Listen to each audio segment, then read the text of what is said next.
Hi guys, good day. It's me si Rosie, ang pinaka simple nga babae, Charies. So for today's content mga langga, gusto lang nako mag-share on how God's amazing guys akong kinabuhi guys. So you know what?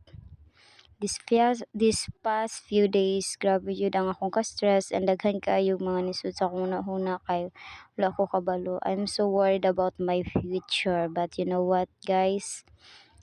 God always remind me na dili jud ta dapat ma-pressure sa atong future kay si Lord ang bahala sa tanan and gina-prepare na niya ang para jud sa ato guys. Always remember nga kung delay man karon dili pa man nimo makita ang will ni Lord sa imong life, continue lang and don't forget to ask kay Lord kung unsa man iyang mga buhaton pa sa imong kinabuhi. Never stop doing your best na makaabot nimo imong mga pangandoy, because always remember na ang pinaka-perfect jud ang will ni Lord o pinaka-perfect nga dili jud ta magdali sa atong mga plano, and also apilo nato si Lord sa tanan nato nga mga ginabuhat kay pag si Lord na gani ang mulihok, wala jud imposible sa iya. So kung naman kay mga worries karon sa imong life, always remember nga karang tanan is moagi ra gyud na siya. Dili ka magstay sa ana nga situation kay naa pay mas dako nga plan si Lord sa imong kinabuhi. So continue lang sa mga pangandoy and always jud iuban si Lord sa imong mga decision sa kinabuhi.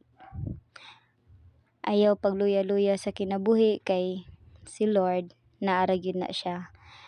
Naara na siya sa atong giliran na always ta tabangan. Basta di lang jud ta kalimot og tawag niya guys.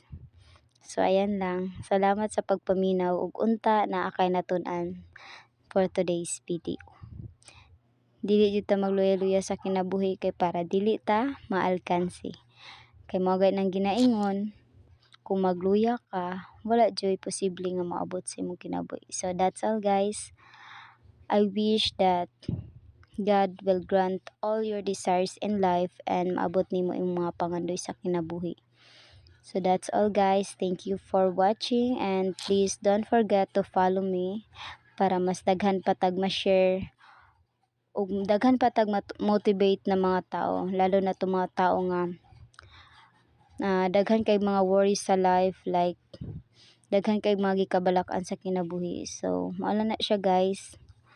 So I'm so thankful kay Lord kay ginahimo niya nga strong ta everyday despite sa mga challenges.